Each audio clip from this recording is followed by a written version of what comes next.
Oh, we're on? I'm on. I am fully on. All right. Woohoo! Welcome, science lovers. Scott and Mike are here again to talk about all things science, and welcome to the podcast, the webcast, I guess, and the live stream from DUUC Church.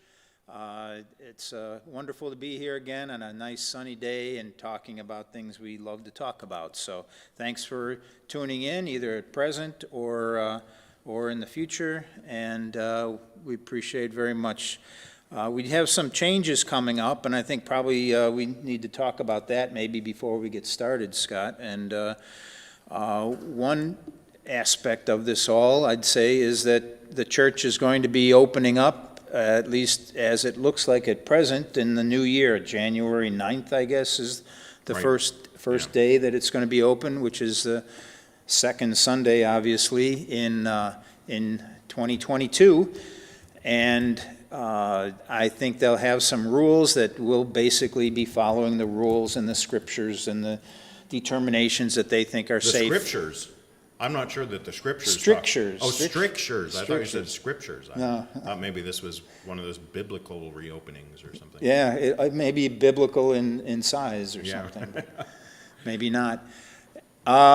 So that'll be coming up, and we'll have more information on on my email that we send out, on the Humanist website, and Scott, you send out the meetup Yeah. information and so on too. So And the church. And the church newsletter will have information about that as well too. We're basically going to be following the lead that they set, and plan to do the things that keep Science Sunday and your interest going. So, any other points we want to make about that? Well, if we do defer Science Sunday until the 9th of January, No, the opening is until the 9th, but there is a first Sunday of the month is January 2nd, yeah, which we tend to think is not so Right. viable or easy for all of us to be here. So I think we'll cancel January 2nd Science Sunday, but there happen to be luckily 5 Sundays in January. Right. So then we're talking about the 3rd and 5th, which Sundays. are Sundays in Yeah. January. The third Sunday being the 16th, and the last Sunday being the 30th, the 5th Sunday being the 30th. So I'll take the 16th, January 16th, and you'll have January 30th. Okay. And then 1 week after that, we'll have the first Sunday in February. So I'll have that one again. And too. as everybody knows, February is a short month for historically bizarre reasons. Right. Yeah. Yeah. Okay. So that's coming up. I guess that covers those kind of aspects of talking about what's coming up. And hope you all have a wonderful holiday season. I know I'm on board again in 2 weeks to talk about a topic. I haven't mentioned it to you, and I've got 1 or 2 things coming up. One is it's coming up kind of short notice because I went out to Seattle, and my granddaughter's doing well, and everybody's happy and healthy. Congratulations on your, Thank on you. your new, your microfauna. My microfauna out in Seattle, Yeah. yeah. And so she's doing well out there, and our daughter Jessica's doing well. Everybody's fine. We were both out there, Jane and I. If I'd get talking about it too much, then all the slides would be about pictures of Nika is her name. Nika. Named after the Greek goddess of victory. There's another thing that's named after the Greek goddess of victory. Yeah, Formica? No? Shoe, I believe. Yeah. Nike. Well, yes, Nike was named after the Greek goddess of Yeah, victory. the Romans copied a lot. Yeah.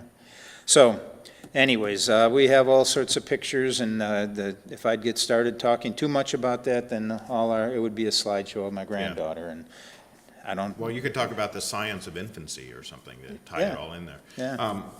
I just wanted to say to our technical crew upstairs, thank you for being here and for helping us. And also, I'm noticing on the YouTube feed on my laptop, the image is really blurry. I don't know if that's related to a setting locally or if it's just something my laptop is doing. But it's really low resolution. All right, so they'll look at that while we're moving on from there. Great. So my topics, we jumped away from that. I thought of talking about an interesting topic, a political science topic, which I know you love things about, and could be a bit of a change away from things from 12,500 years ago to things more in the realm of today's life, and that is a book has come out called Corruptible, which I haven't gotten my hands on yet, but it talks about not only, I guess, the political science, the aspects of leadership and power, that maybe what is it about power and things that we do here in America that maybe leads towards so many events that people call corrupt and they're not too happy with. So I just want to interrupt to say one of our viewers said that it looks fine for him, his video feed, so it must be local to my laptop. So. Okay, all right.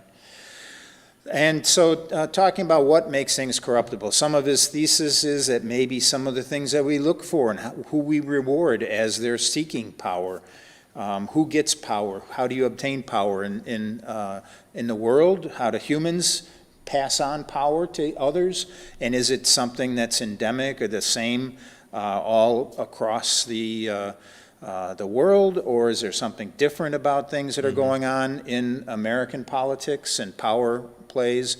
What is it about power and that tends to make people who are maybe able to be corrupt, Which is all of already us, really. corrupt? I mean, we're all susceptible to, fallacious thinking and biases and whatnot, seeking confirmatory evidence and rejecting disconfirmatory. I mean, there's lots of things that go into that, right? Right. So the aspect of it is there something that's just human nature about this? Is it something that is something that happens everywhere? Did it happen in ancient times? Did the most powerful person, how did someone get power in ancient tribes and places that were 12,000 years ago, 8,000 years ago, and then when agriculture came along, Right. what yielded to power, or what gave power to people? How did people acquire power? What is it about the whole concept of leadership that tends to have some corrupting aspects to it? So, Sounds interesting, really. yeah. I mean, I only have a couple weeks. I've been preparing on this, and it may be that I might put it off Yeah. and be more, Give them more time. give it more time and let it sink in a little bit. But that's one aspect of what I want to do. And if that's so, then I might do something. You've been saying that you liked it lately, and I might have like a replay of my talk about Newton and pandemics and the science and the aspects of living through a pandemic and what influences it has there, The too. beginning of the Enlightenment also is some of the topic you covered. I recently have been transferring some of these videos to our Humanist channel, and I found that as I was reviewing that particular video, I thought it was really superb. So Well, thank you. revisiting that would be fun for me, at least. And you know what? With nobody else here, who's going to vote? You know? Right. I think, we can take a vote, I think, that way. Yeah, right. And power, maybe we're becoming corrupted And then, in our power. do you mind me mentioning a couple ideas I have for the near future? Yeah, go ahead. One is I'd like to give a Science Sunday talk either in December or January. I got to figure out which will go in which time slot. But one idea is the infinite speed of light.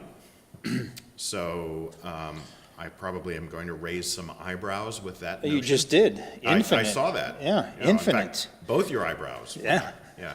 So I want to talk a little bit about the infinite speed All of light. the eyebrows in this room were raised at that. That's indisputable, really.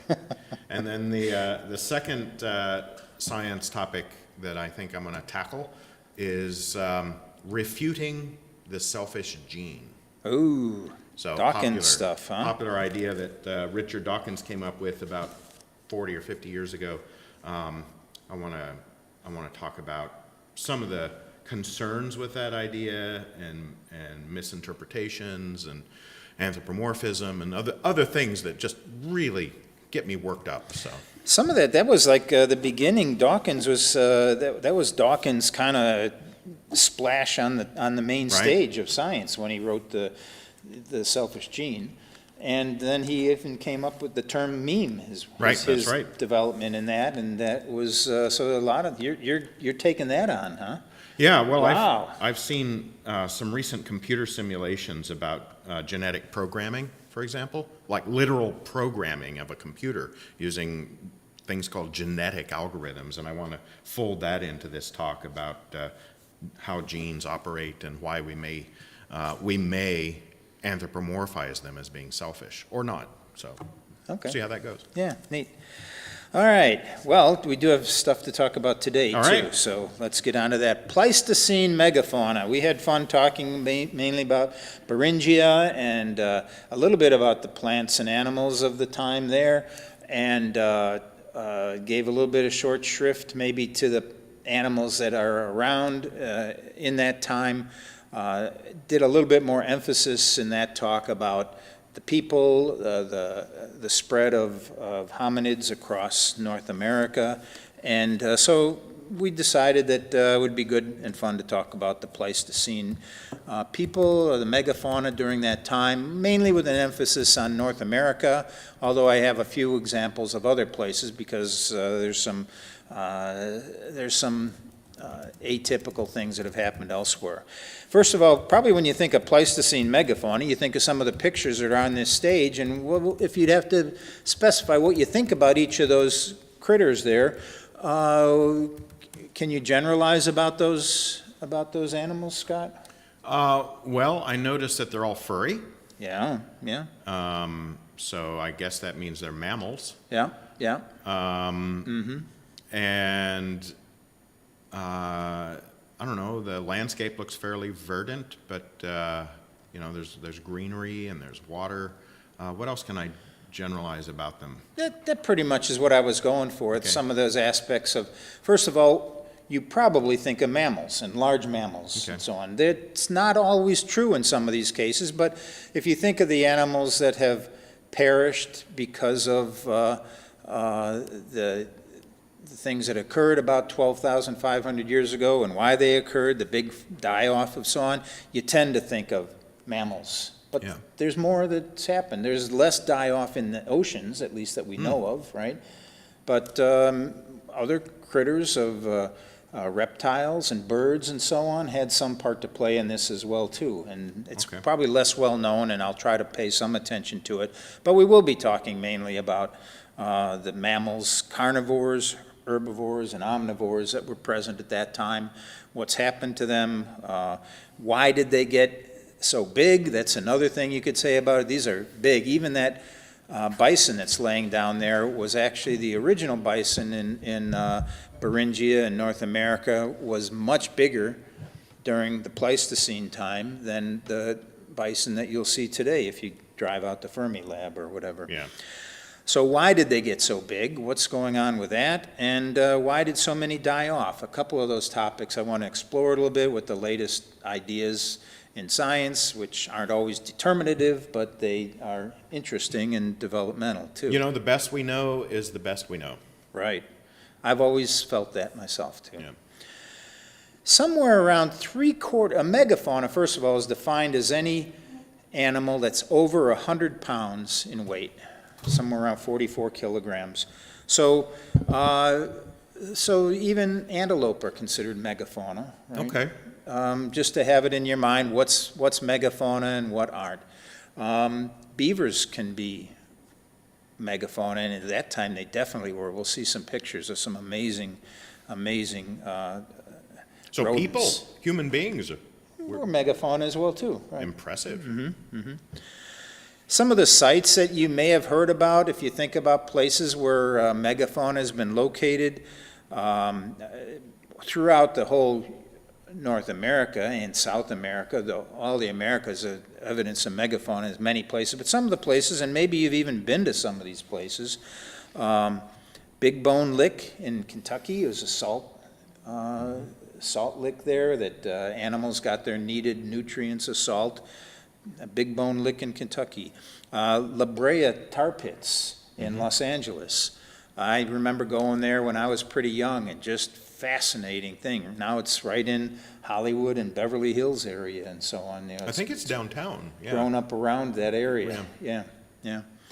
And so there's been some fascinating, I think there was something about 2,000 different saber-toothed cats, Smilodons and other cats were found in that area. Those are just ones that have been found in the tar pits. You know, they used to just dig out the tar pits to cover the roads with. That was used in ancient times by Native Americans to cover their huts and to make them more waterproof. Then even as settlers came, European settlers came there, they used it to cover roads and waterproof their homes as well too. So in the course of digging through those tar pits, they found bones and structures of all sorts of different creatures there. And it's become an amazing, amazing archaeological site, paleological site. Hot Springs, South Dakota is another place that's pretty well known for sites. If you ever get to Hot Springs, South Dakota, you should stop and take a look through there. The Galt site in Buttermilk Creek down just north of Austin, between Austin and Waco, maybe 60 miles north or so, is a phenomenal site. What that site is known for. What'd you call it? The Galt, G-A-U-L-T, the Galt site, Okay. Buttermilk Creek. It has signs of almost constant use by Paleo-Americans, early natives, and by animals for up to 15,500 years ago. Some of the oldest things have been dated there when they find things. Amazing contradiction in terms of what people early thought were Clovis people. These are pre-Clovis people that were there doing things. And this site is known for, and in fact nowadays it still is known for, amazing, very strong, very good quality of stone that's there. So there's a place called there, the Quality Stone Company, within couple hundred feet of this site. So even nowadays, they're still quarrying stone out of there. Quality stone, apparently. Apache Yeah. and Apache Stone Company and Quality Stone Company selling stone there yet. And it was an amazing site that had specific stones that were used by early Native Americans to make their scrapers and arrow tips and So this Clovis was a points, spear points. Flint stone. Not necessarily the Flint stones, No. but just, Yabba dabba doo. So that was another place. If you ever get down there, I think it's worth a trip to see there. They've got a site there, and they'll take you through and show you. So the Buttermilk Creek, or you look at the Galt archaeological site, 15,500 years ago, evidence of human habitation.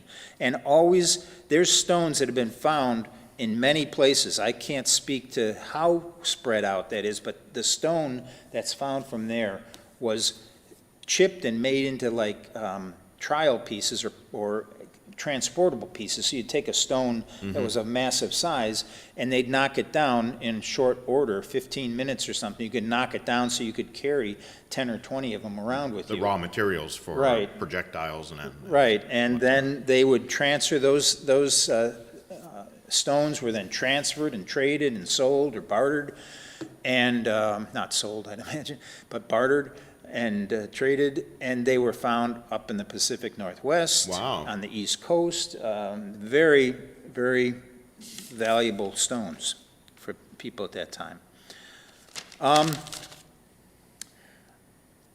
So I wanted to start off talking about a quote that our friend, we talked about him before and done a Science Sunday about him, Alfred Russel Wallace talked about.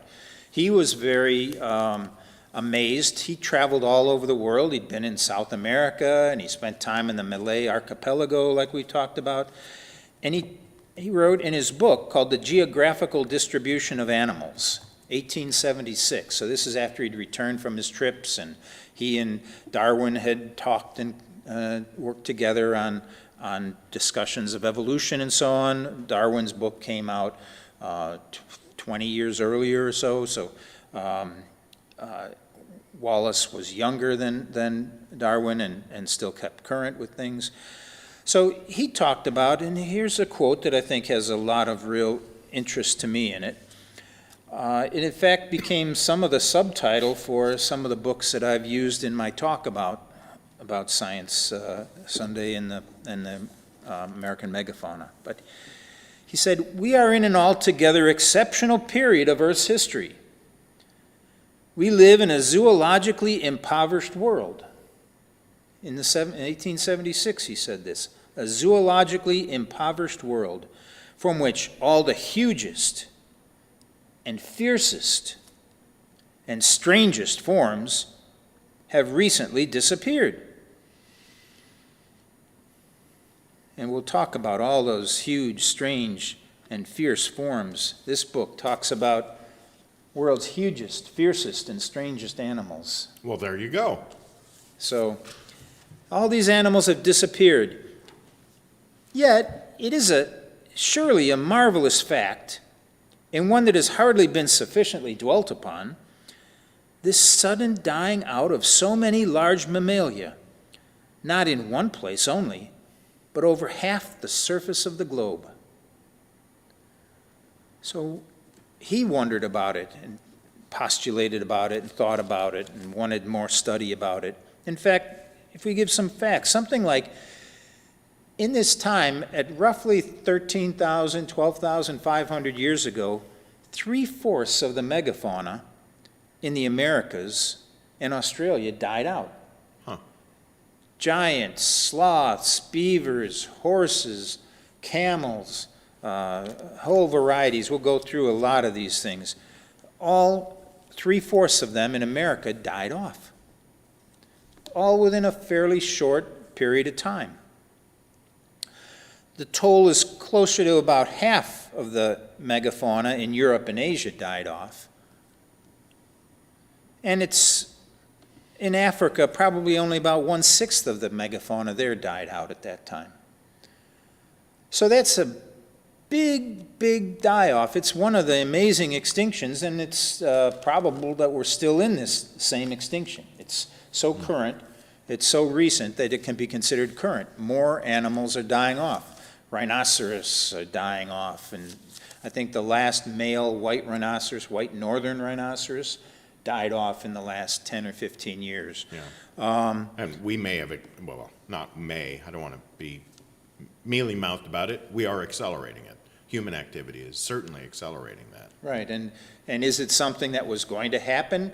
Is it something that you can talk about and put it at the feet of humanity, or does it have some other aspect to it? Okay. In fact, I also wanted to mention a fifth place that is another site for American megafauna.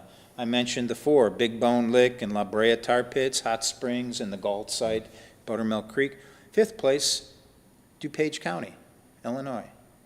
There have been 3 large elephant-like creatures found here, and obviously many more that just haven't been found. The remains of them. The remains have been found, yeah. One was in Glen Ellen, and a man who was a professor at Wheaton College was digging in the 60s, I believe. He was digging a pool. He was going to put a pool in his backyard, and in the course of digging his pool, they started finding enormous bones, and it was either a mammoth or mastodon. I'm not sure which it was there, but two mammoths and 1 mastodon have been found in DuPage County in the last 50 years or so. Wow. Around there. That one you can go see at Wheaton College, by the way, and it's there. They found about half of the skeleton, I believe, of it, and then they cast to make the rest of it up. So, DuPage County. So, this toll, amazing die-off. Why did so many die off? And we'll discuss and talk about a little bit of that today. There's some discussion. And another thing to think about this main picture is how prevalent were animals there? Were they around like this all the time with a bison there and buffalo? And you see a lot of these pictures are talking about the megafauna of ancient times, and basically you kind of see cheetahs in the background here and other things there. It's a crowd. It gives you a feeling that it was crowded, yeah.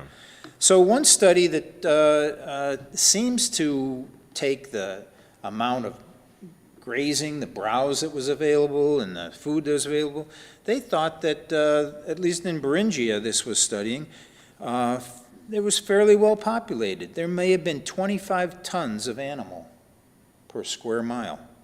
Wow.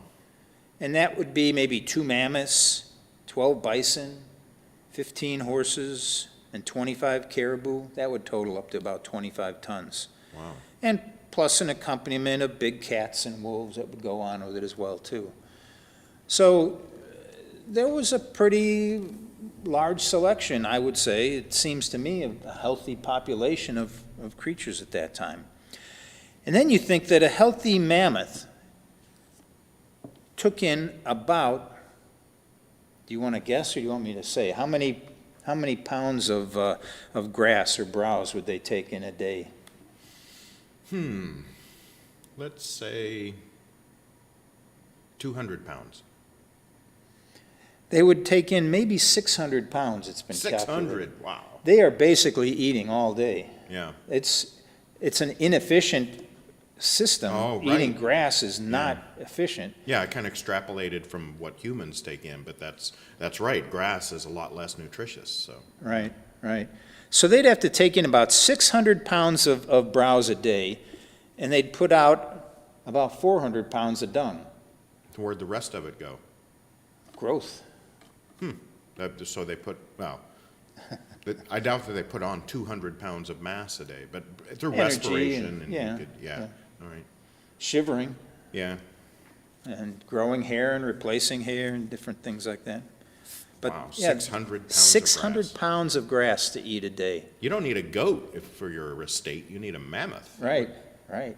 Keep all the grass managed. It's amazing when you think of that, and then the preponderance of this and the amount that was being processed, right? It's just amazing. I assume that there are scientists who study the mammoth droppings. I think you alluded to that in one of your recent talks, right? Yeah, they have, now I forget the name of it. It starts with a C, but yeah, all these different droppings. And Coprolites, right? Yeah, coprolites, yeah. And they can study that, and they can find the food that they've been eating. They've seen that it's a much different food selection from mammoths to mastodons. You can tell it from their coprolites, and you can also tell it from their dental structure. If you think of, mammoth implies big size, large animal. But mastodon, do you see any roots in there of language in there? Maybe mass. And that's masto. Oh, eating, right, chewing, Masticating. Yeah. Also, mast is also from the word breast, like a mastitis. Oh, okay. So has to do with breast, and dont is dental. Dental. Dontics. So it's breast tooth, and they were very high mountainous shaped teeth that Mastodon had. They were eating mainly twigs and branches and things like that, while mammoths were eating grass. So mammoths had very flat, their teeth were very flat, and they'd grind over the grass just to break it down as much as it can, so then it could go into their digestive system more reduced, right? Right. While mastodons actually describes their tooth structure. Okay. So kind of interesting that I learned about that too. I had no idea. Yeah. That's cool. Yeah. All right. Other things that they found by looking at these coprolites and things, they can find, some they found with human DNA in it, others they found with DNA from mammoths or mastodons or different animals. So mammoths were eating people? No, this was human poop. Oh, okay, so they found human poop, and they could tell what they were eating. Okay, all right. And they could also check their DNA, and they could see, that's one way they've looked at these things, to see how similar the human DNA is in Beringia Oh, I see. to human DNA in Asia. Right, right. So when you poop, you slough off some of your cells, and so yeah, you could find human DNA. Yeah. Makes sense. So And then they could see, and that's one of the things that led them to realize that it looks like there was this Beringian standstill for a while, Beringian standstill in which, You talked about that, yeah, in which the residents of Beringia, the hominid residents of Beringia, seemed to be isolated, not only from North America because of the ice, but also from Asia, maybe more for cultural reasons or whatever. They weren't going back, and their genetic structure changed. They can tell that they were isolated from those people for somewhere around 20 to 30,000 years, it seems like. Wow. And they've talked about that. They've also looked at different animals. They've seen that, for example, when the ice was there and it stopped migration paths of animals, right? So they were disrupted, migration paths. Some were disrupted and some were not. You can imagine some that would be disrupted might be some bears and reindeer, right? That bears on one side of the Arctic would be trapped on that side and they wouldn't interbreed and share genetic tendencies. So you can see a significant difference in the bears that are in North America, the continental part of North America, as compared to the bears that were up in Beringia. The same with caribou. There are other animals, some seabirds that are guillemots. They're auk-like guillemots, seabirds. Dunlins are Arctic sandpipers, and those live there, and they are much different than the similar species. You know, they Elsewhere, speciated yeah. Right. away from the ones that are down in Well, North polar America. bears, which have not quite yet gone extinct, but I assume, you know, that was selective pressure on generating adaptations to an Arctic lifestyle and ice, you know, where ice and marine fauna became the primary food. So, Right, right. yeah, And that's a problem because when your genetic structure is repressed, when your range is reduced and the numbers are strained and diversity is compressed, then you have a specific type of species that doesn't have as much capacity to adapt to changes that come along too. too specialized. Right, and that's something to think about in terms of the great die-offs and so on. But then you think of animals that don't show much disruption. You can look at animals that are living now that show no disruption. And if you think of why wouldn't they have disruption between the ones that are evident down in regular America, North America, continental North America, I shouldn't call it regular America, and the ones that are up in what was Beringia and northern Canada and so on. And I'll give you two examples, and I think probably you'll be able to determine why. There's an Arctic subspecies of the Sandhill crane, okay? That's one that has no real, very little change. They are a different species, but they have very much commonality in their genome. So an Arctic, would you say Arctic crane? A Sandhill crane. We see them flying above us in March or so. Yeah. You can hear them squawking up so high and so on. And So within that population of Arctic sandhill cranes, from individual to individual, there's a lot of homogeneity in their genetics, is what you're saying? Or? no, what I'm saying is that their genome is very similar to the Sandhill cranes that are down in Texas. Oh, I see. Okay. So, and then another animal called a red knot, which is a bird. It's about I'd say it's a robin-sized bird. Okay. That actually winters in South America and it summers up in the Arctic. Wow. Quite a journey. Right. So why would their genome not be affected? Why would it be so similar if you look at species that are down in South America or down and up in the Arctic? Well, they could fly over the ice. Okay. Oh, is that it? Yeah, you I got it. it on the first try. Good. At least that's the supposition that's determined about it. So Sandhill cranes, imagine when we see Sandhill cranes. I see them every year now, and you see them, they circle up high and they get hundreds of them up in the sky, and they get to a certain height, and then they all start heading north. But they go way high. Yeah. Yeah. But you can hear them. Sometimes you can't see them. Huh. I'm sure that a lot of people out there, you've seen or heard the Sandhill Cranes in the springtime. And imagine if you can hear them, Paleo-Americans 15,000 years ago could hear them too. So you see them, and you're up in Beringia as a Paleo-American, and you're living there, and you see these red knots flying over, you see these Sandhill Cranes coming over the ice from this area that you have no capacity to travel over as far as you know. Every time you've heard a story of your great uncle who tried to travel over the ice, he either came back, decrepit or whatever, or never was Emaciated. heard from again, Yeah, or right. or met up with a bear or whatever. But you see that there's Life. life Yeah. coming from someplace, right?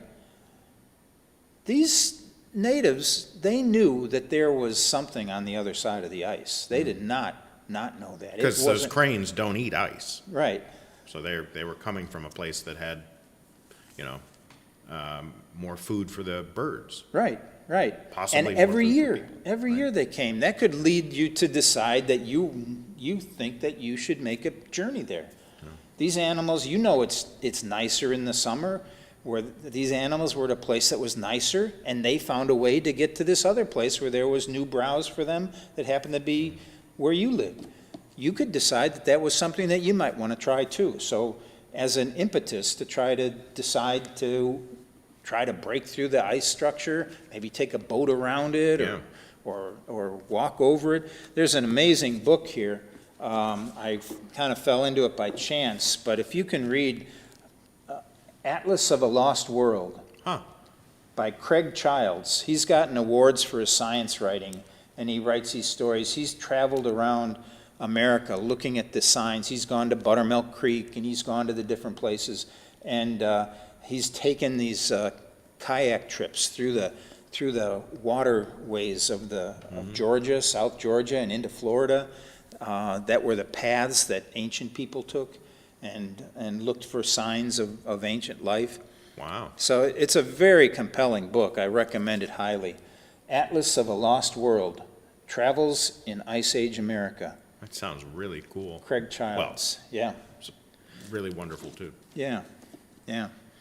So, anyways, this cacophony of the flights of Sandhill Cranes preparing and departing every year would be proof that early humans, that something was on the other side of this vast ice that contained them. They were aware of what was down here. There's no doubt in my mind about that. All right. So I've just been jumping around with some interesting things about this, and I could keep on talking in many ways, but I'll start showing some pictures of some of this megafauna, and we'll just kind of chat about it All right. and see what we think about it. Show me the critters. All right. Smilodon Fatalis, Saber-Toothed Cat. I can imagine where Fatalis comes from. Right. Yeah. Somewhere around 600 pounds. The lions that you see maybe 400 pounds at the zoo, something like that. This was half again larger than the lions that you see in such strength and majesty. Enormous animals, enormous. Wow. And very fuzzy, too. Yeah, short tail, very powerful. And these are the kinds of things I'm pretty confident have been found in La Brea tar pits. Right. Lots of these, right? There were over 2,000 of them found in the La Brea tar pits. I just thought that was amazing. Which tends to show, at least give an indication that they were social in nature, right? They weren't loners, right?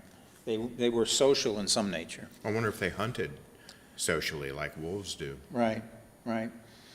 And around them would have been dire wolves, which we'll see some pictures of them in the La Brea tar pits coming up.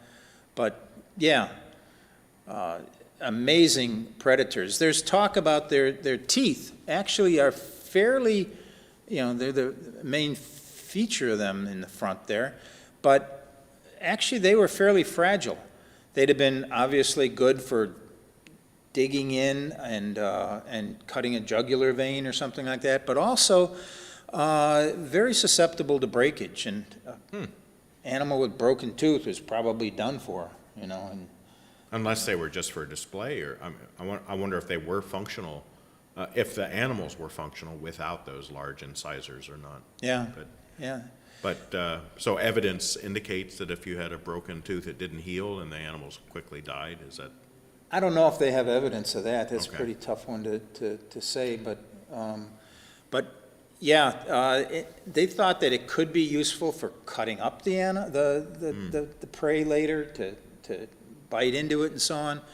But boy, it seems like a prevalent feature of them, and they'd have to be using it, but it's less robust than you might think. Yeah, well, sometimes those animals develop these things as part of sexual selection. So a female Smilodon may have, you know, the biggest fangs, and the males like women with big fangs, you know, or vice versa. Right. So sexual selection can play, and display, Right. you know, sexual display of various characteristics. But, so I don't know. Maybe you've read whether or not they were used for the eating or for display. I mean, some of that's very difficult with an animal that died out that Yeah. long ago to say what it's done or how it's done it, unless we bring them back. Well, you've talked about that in the past, too. Right, right. I can see another topic coming up this Easter about A resurrection science topic. The giant sloth, we don't think about sloths much. They're not very common around here. You see them at the zoo, and they don't really grab your attention like a fierce lion or cat or something like that might do. But these sloths were a very large feature, literally, I guess, on the. And they were enormous, right? Oh, well, and they were all different sizes. There were whole varieties of them. Okay. And this kind of leads me into talking about why did they get so big. So we'll look at another picture here as well, too. Didn't Charles Darwin find a lot of sloth fossils in South America? They brought them, some of the natives brought him some, and he was the first, you know, to name it scientifically and visualize it. Okay. And it caused him to start asking questions. I mean, there was the whole big topic at the time of, is extinction an event? Can extinction occur? If God puts a creature on the earth, the thought was, he put it there for a purpose, and they shouldn't die out, and Yeah. you shouldn't have these hundreds of thousands, millions of years of evolution and things coming on and species dying off and so on. That just doesn't fit in with God's plan. Most scientists were in that day, we've talked about this before too, and Darwin was kind of leaning towards that way. In the 1700s and 1800s, they called themselves natural philosophers, and they were basically looking for signs of God's wonderfulness, of God's bounty Right. in nature. And why wouldn't you? That's the story that everybody believed at the time. Right. Yeah. Right. So, so it was somewhat challenging to start talking about species die-off. It was as challenging as it was to talk about evolution, because both didn't fit in with the religious views. Yeah. So here's a structure of some of the different ground sloths and how they compare. I love some of these names: Megatherium, Megalonyx, and so on. But some enormous size. Those are meters, 4 meters high, over 4 meters high, something like 15 feet, close to the height of a giraffe. Wow. These were the height of a giraffe and the size of an elephant. And they're all herbivores, right? Right. Their teeth indicate. As far as they can tell, the indications are, yes. Yeah, from their teeth. Maybe omnivores, but there's an interesting story about cave bears. Remind me when we get to that point. But you can see a human is normally just under 2 meters high, and these creatures double that in size. Wow. Some of them, the largest of them all. So, And they were very common, and they were generally kind of good fodder for the Smilodons and the different animals.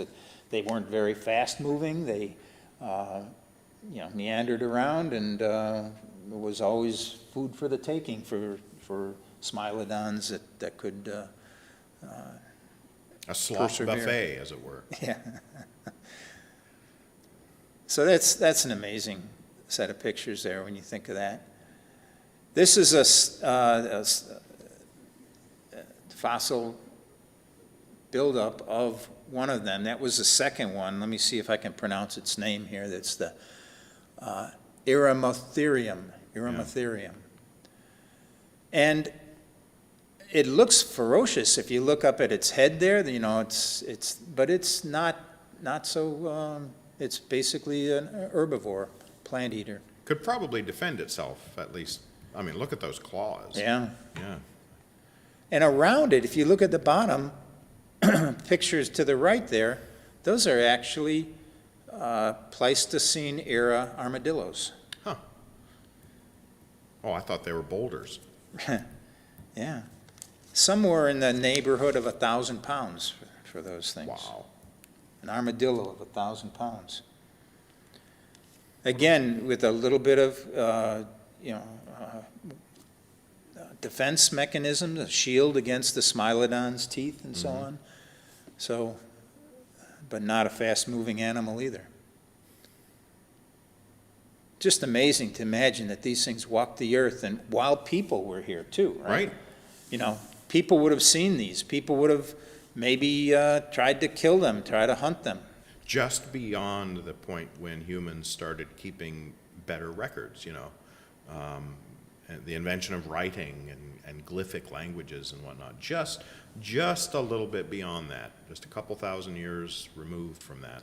Well, and even, there's evidence that some mammoths were alive on Wrangel Island, an isolated island way up in the Arctic Ocean, until only 4,000 years ago. Wow. They were building pyramids Yeah. at the time that mammoths were walking the earth. But not at the same place. There's this stupid movie, 10,000 BC, I think it is.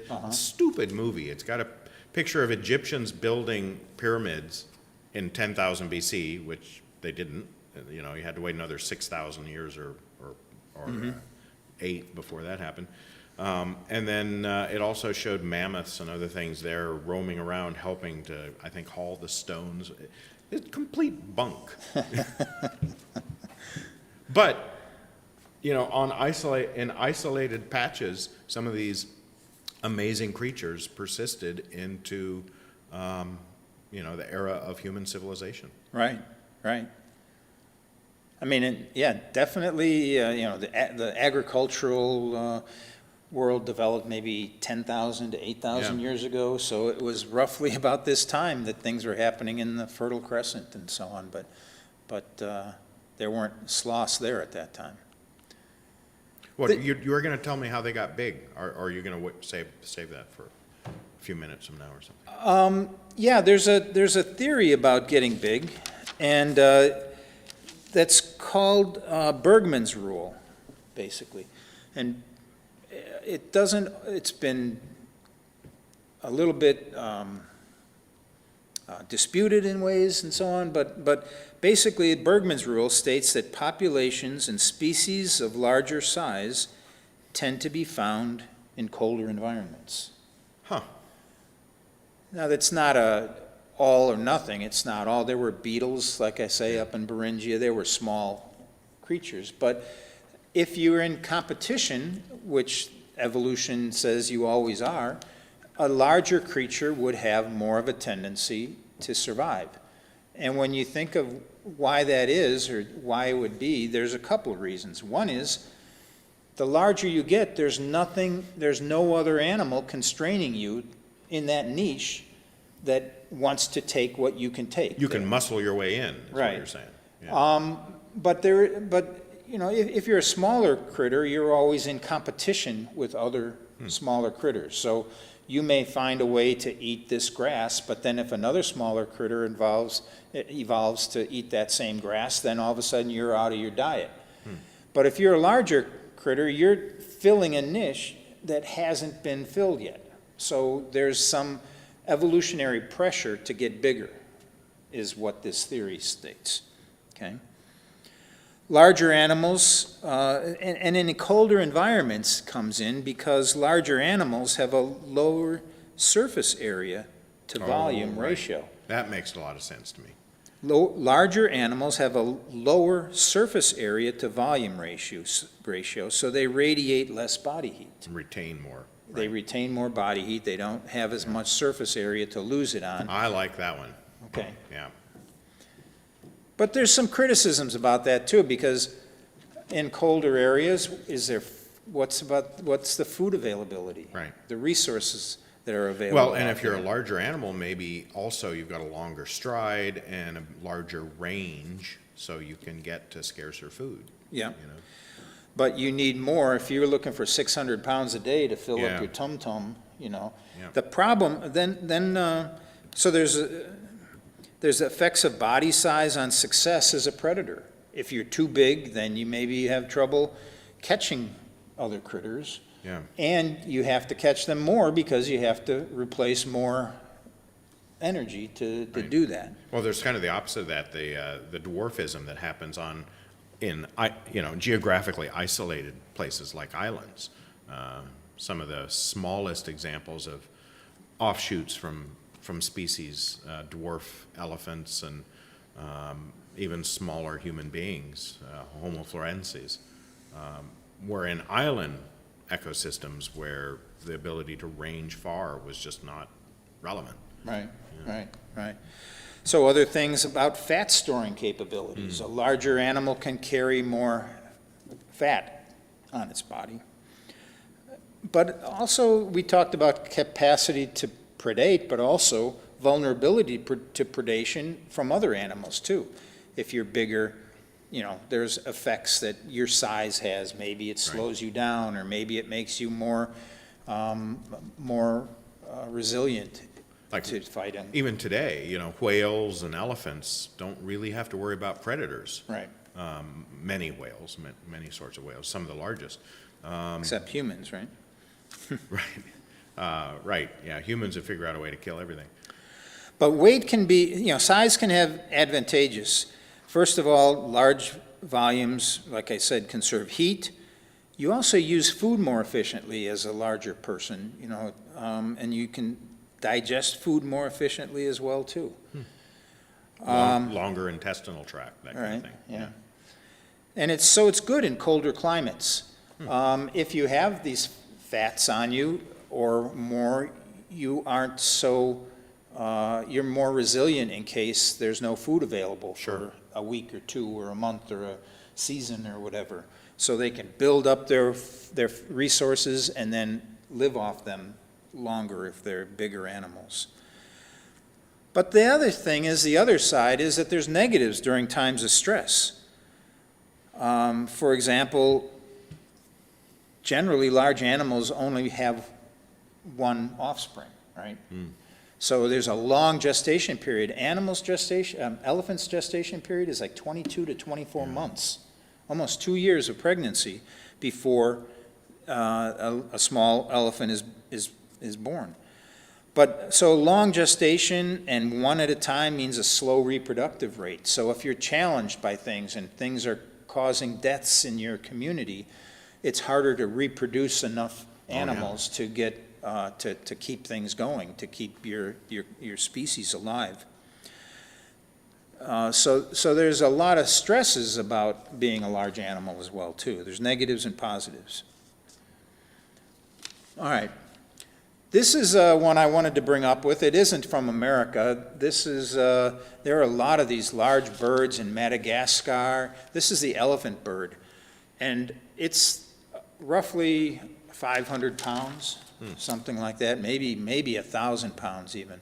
That's a lot of turkey. Yeah, you'd have trouble fitting it in the oven. Yep. If you look in the bottom left, there's its eggs, and those eggs actually have been measured at 1 meter in circumference. Wow. 3 feet around. Just amazing types of creatures. These were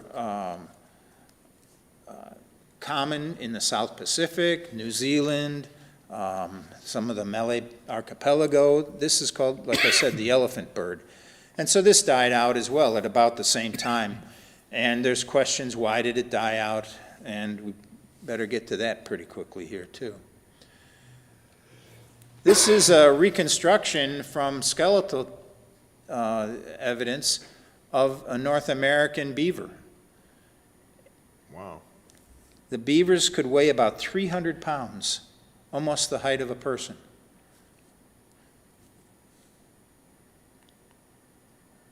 Here's a graphical display to compare it. Common nowadays beaver on the right side, maybe 60 pounds at the most, and the other about 300 pounds, almost the size of a human.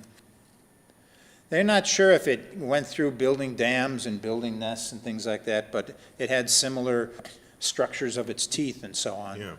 So it ate bark and things and the soft inner parts of trees, but not sure how it lived. Here's American cheetah, and one of the pronghorns that didn't make it.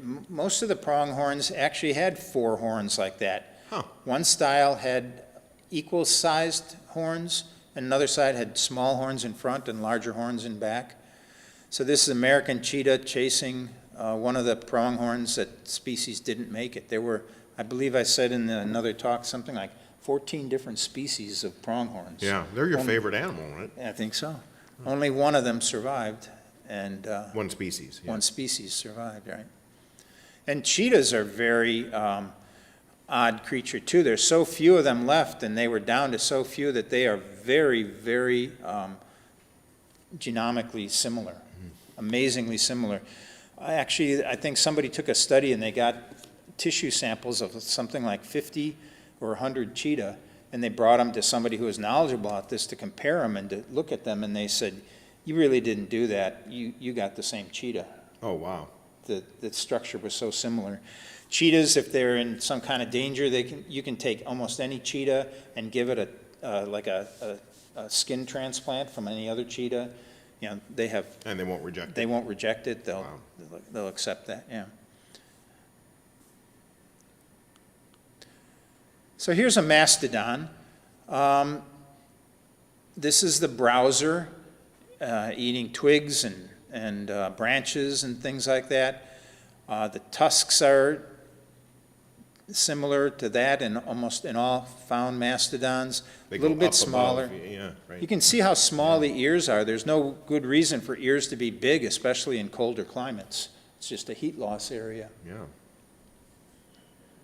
And comparing that to mammoth, which is generally bigger, you can see the tusks coming in, curling in on it. It also has a very high pointed head as compared to the mammoth's kind of flattened head too. And a whole different type. This is the grass browser, and the whole dentition is completely different. These just mammoth creatures, amazing. Huh? And this is a story about how they thought that Greeks had stories about Cyclops. If you see the eye up there, or that central portion in the head there, is a big hole, and it looks like one single optical thing. And supposedly these look like a giant Cyclops if you look just at the skull. That's the nose hole, right? I for think the trunk? that's, Yeah. well, the nose, No? yeah, I don't know. To tell you the truth, I don't know if I'm knowledgeable enough to go out on a limb like that. Well, me So, either, so I was just Yeah. speculating. I believe that the eye holes are really over on the side, right? Mm-hmm. They are in most herbivores, so you can get a better Yeah. Better View view. of predation coming up at you. This is at the La Brea tar pits, a drawing that was done simulating there a dead mastodon lying down there, and a Smilodon on top of it, and a dire wolf, if you can see, right on the head of the critter, and another one kind of maybe been tossed off into the tar there on the side. So dire wolves are confronting a Smilodon. My money's on the Smilodon there. Yeah, you don't want to get between that fight. Now, this is an amazing picture, too. Recreation of the short-faced bear. Now, it happens to be standing on a rock that makes it even more impressive. But this fellow is looking up at this short-faced bear, and it is enormous. I don't know if I've got a weight for that thing or not. Some of these things were just phenomenal. Half again as high, I believe, as a grizzly. If you see its paws there too, Oh, yeah. they're much bigger than the guy's head. Enough to give you pause. Yeah.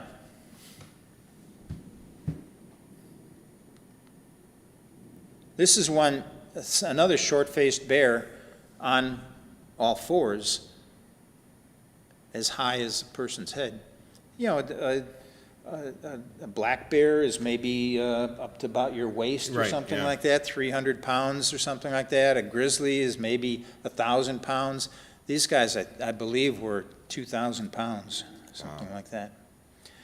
There were giant anteaters that were 5,000 to 8,000 pounds, which is 100 times the size of today's anteaters. That's a lot of ants that required to feed that kind Yeah. of thing. Wow. Yeah. It's crazy. Yeah, it's just phenomenal. This is a giant armadillo again, and it has this protrusion. That's its tail on the back, but it's like a sledgehammer. It's a big bony thing coming out, and it could swing it around for protection. So it could hunker down inside its shell and do that. So I just kind of wanted to get to the point. We talked about why so big and the benefits of it, and why did they die off. And there's 3 words that maybe can help you understand it.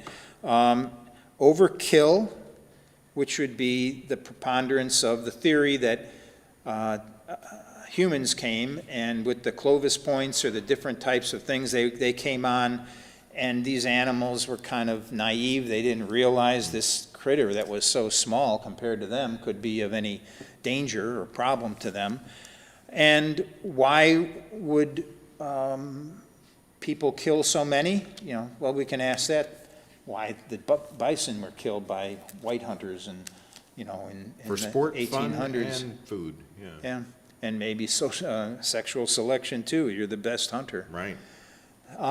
So that overkill theory kind of came out pretty strongly and seemed to be the answer, the accepted answer for a while. But actually, my research showed that there are only 22 sites of Pleistocene area die-off that actually show an animal that has like a flint spear point Weapon or wounds. weapon wounds. Yeah. You know, there's many in which there was cuttings in it, in which maybe an animal had died, and then these humans came along and scavenged it. But only 22 sites. It's not saying that it couldn't be, but when you think of the preponderance of 25 tons of animal per square mile, and all we've found so far is 22 sites in which there's definitely killings. You know, it causes some scientists to take another pause, right? Uh-huh. There's a site in Beringia, it's actually on the Russian side of Beringia, called Berilek. There are somewhere around 120 individual mammoths that are dead there. It's a killing zone, or a death zone, but no human kills are evident in any of it all. There are signs of scavenging by humans and by other animals, but of all these 120 that died in this area, where maybe they went and there was a site for old mammoths to go and die or something like that, there was no killing there. And so that's caused a group of scientists to kind of think that this overkill may be overwrought or overthought. Yeah. That it may not be, and it may be almost impossible for the weapons and the people that were there in that time to cause that much destruction and to kill off this whole group of animals. There's another one called overchill. So overkill and overchill. Overchill means that the climate changed. And when things changed, the climate didn't give them the food and the nutrients that they needed to survive. And if they were adapted for the cold, they could have had heat strokes and whatnot, possibly, too. So overchill is another aspect to it. And then just to keep in the memory so that this is something you can remember when you want to tell everybody at Thanksgiving all about the Pleistocene megafauna and how small Oh, this I will. turkey is, Yeah. actually. How you should have gotten an elephant bird for Right. Thanksgiving this year. The other one is overthrill. So overkill, overchill, overthrill. And thrilling just means thrilling things occurred, like comets and a massive, there is some evidence that about this time there have been some deposits of remnants of Impact events. impacts, Yeah. right? And that impact could have caused, again, change in weather for a while to stop growth of the plants that were needed for these Less animals. catastrophic than the Chicxulub dinosaur killer, but Exactly. still pretty deadly. And each of them has compelling reasons for it, and each of them has compelling reasons that they're not actually the reason for it. One is that these deaths occurred in so many different time spans. Something that kind of leads toward thinking about humans is that they seem to occur in some fairly reasonable time about when humans came on the scene in each of these areas. John Farmer says humans may have upset the natural balance, and that had a kind of a domino effect. Yeah. I would say that, and that's what a lot of this book is, End of the Megafauna. Again, I got this, a nice hardcover copy for $20 on eBay. Nice. And beautiful pictures and drawings of this stuff, talking about, here's a mammoth tusk sample collected on Wrangel Island, where the last mammoths actually were, cross-section through a mammoth tusk. And so he describes this, each guy's efforts to try to understand this, what went on and why. And he seems to come up with it was most likely a compendium, a collection of a few different things that came along that could have caused it. Mm-hmm. Excellent. Any other thoughts or questions or points from the? No, I think people were just paying rapt attention. You gave them pause. Okay. Probably. Well, remember, if it does help you, it's helped me to remember the three causes of the Pleistocene extinction, which is maybe still going on now: overkill, overchill, and overthrill. Nice. Okay. I hope you have a thrilling Thanksgiving. Thank you, and I hope you do as well too. Hope you all have a nice holiday season. Happy to keep in contact with you, and hopefully we'll all be together in the new year. And we'd love to have you come out to be in person at Science Sundays. And we will continue this streaming simultaneously, so it'll be a new paradigm. We'll do both live in person and we'll have the stream available. But we really hope that you show up in person. We'd love to see your smiling faces and your furrowed brows and whatnot. And the questions that come out that Yeah. way too.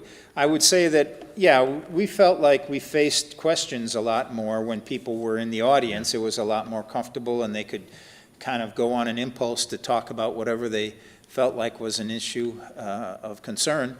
And that was pretty neat. It made us, kept us on our toes, and it's always nice to see folks. So hopefully, when we open up and the building's open for this, that you come out and participate. This has been always a little bit of a challenge, how to talk to an empty room, knowing that you're talking to people that you care about and like, and wanting to present that kind of atmosphere to it too. So hopefully we see you soon, and you have good, safe holidays, and take care. And Yeah, we will be back at the first weekend of December, right? You've got that one in just a couple weeks. 2 weeks from now, yep, Yeah, it's the 5th, December 5th. December 5th. All right. Thank you much. Enjoy. Have a great day.